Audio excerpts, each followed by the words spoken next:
Opinions are like assholes, because we've all got one. In this video, I'm going to share some of my opinions mixed in with some facts, so I hope you enjoy this video of us exploring how houses and businesses will be integrated into GTA 6. Before we get into this video, I'm trying to grow the channel. I've been doing this now for about 2.5 months and the channel is growing absolutely amazingly fast, but if you do enjoy today's video, please consider liking and subscribing. All of your support is massively appreciated. Over the years, we've seen many different ways that Rockstar Games integrate property and businesses into the Grand Theft Auto games. Back in the early Grand Theft Auto days, this was quite rudimentary and simplistic, but over time, with technology becoming the way it has become now, it's expected that we'll see a more expanded and enhanced way of integrating properties and businesses. Obviously, in GTA 6, we're hoping to see the return of purchasable properties and of course purchasable businesses. In this video, we're going to explore how that could be implemented in GTA 6. So this video is a bit of a wish list for me. I've been playing Grand Theft Auto ever since Vice City, and one of the things that has thoroughly disappointed me over the years with Grand Theft Auto games is how we've only had new features in the game at the detriment of having other features removed. So let's start with story mode.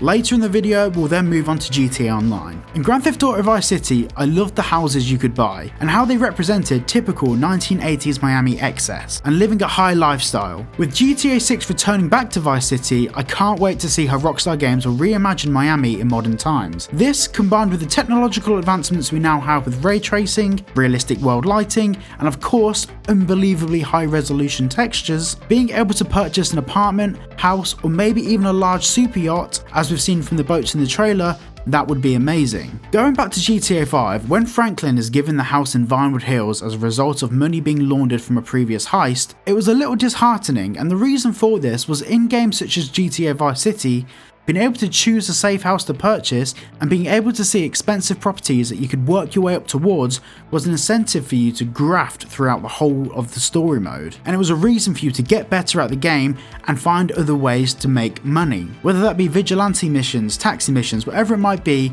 finding other ways to graft and acquire your ill-gotten gains. In story mode in GTA 6, it would be great to see how properties work within the context of the story. Do Jason and Lucia buy a property together? Is it a strategy for money laundering, and what sort of properties can we buy? Some mechanics I would love to see is the ability to do more within the property itself. I would love for us to be able to actually change the interior of the property, maybe add furnishings. Now, of course, I know Rockstar aren't going to give us a slightly degenerate version of Sims, I'm fully aware of that, but you get what I mean. It would be great to actually make our house in the game reflect our character in the game. We can give our characters haircuts, tattoos, we can customize our cars, so why can't we customize where we live? Next, let's talk about businesses. It would be awesome to be able to purchase some more mundane businesses within the game, and I actually think this is something we'll be able to do due to the leaks we had back in 2022. On the minimap, we could see the universal symbol for money laundering, which is basically a washing machine with a dollar sign in the middle. So it'd be cool if we could take the Breaking Bad approach and purchase smaller businesses such as nail salons, barbershops, whatever it might be. In my opinion, that would add more depth to the realism of how intermediate to professional criminals launder money, but also it just gives us a bit more diversity to things we can do in the map. Now stop, I can see you in the comments typing two things. One, that's really boring, and two, we can already buy properties and businesses in GTA Online. So let's talk about GTA Online. Now I need to say, one of the things I value the most out of a Grand Theft Auto game is immersion, which is why I now rarely play Grand Theft Auto Online, because it's just become a cesspool of futuristic vehicles, unrealistic missions, and all of these have meaningless objectives, which is to acquire more money so you can buy more futuristic vehicles, and so the cycle repeats. You may love that, and that's absolutely fine, and I respect it, but it's just not for me. I actually resonate with the role-playing community more in terms of the gameplay and immersion of the game,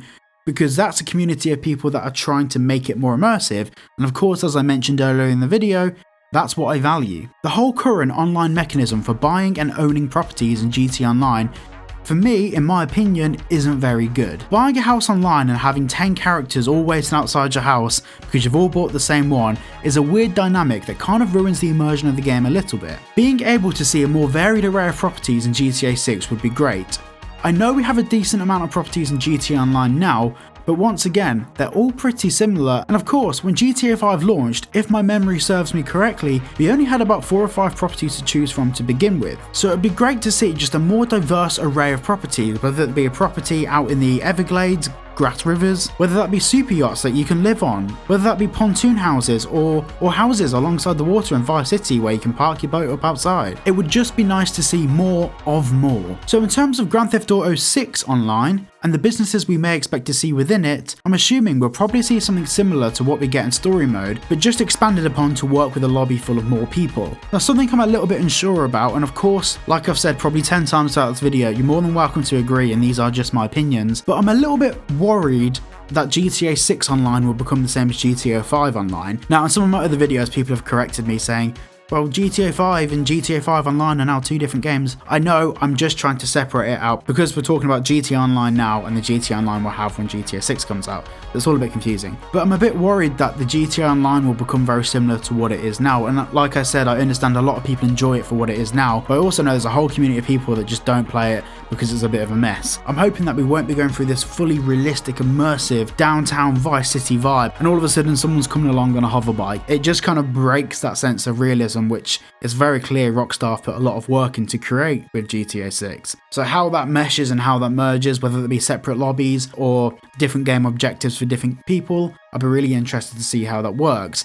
Now, something else I want to mention here. So back in August of 2023, Rockstar acquired TFX.RE, which is the company that made the 5M and RedM roleplay servers. This gives more weight to the idea that they're probably going to put a lot more attention and effort on the realism and potentially even have a version of roleplay for consoles.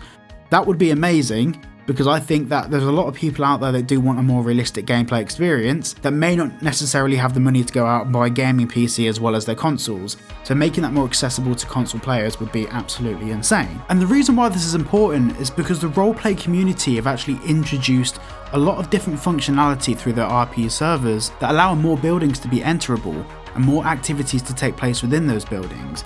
And also, this is something that's really important. Obviously, I've done a previous video which is about enterable buildings and what interiors may be explorable within the game, but there is also something to be said about making an interior enterable just for the sake of it.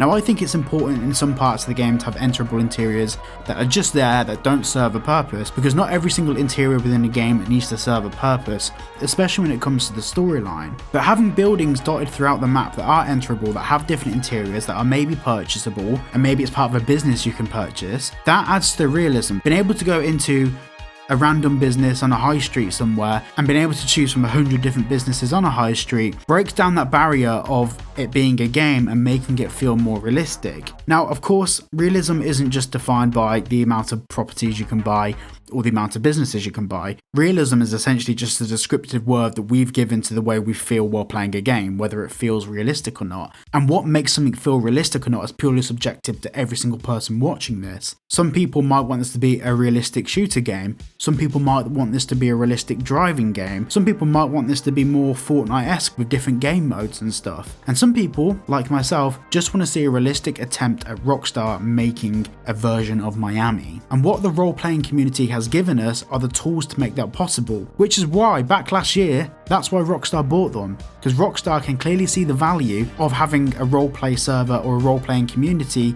be part of that system that they're looking to build for GTA 6.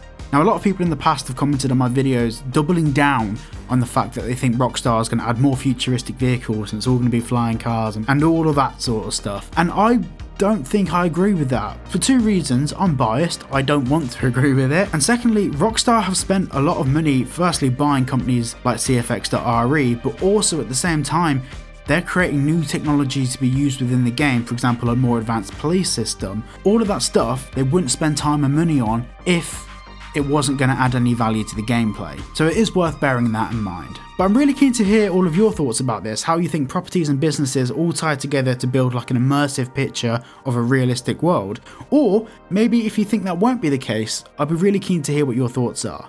Thank you all for watching today's video, and I'll see you all in the next one.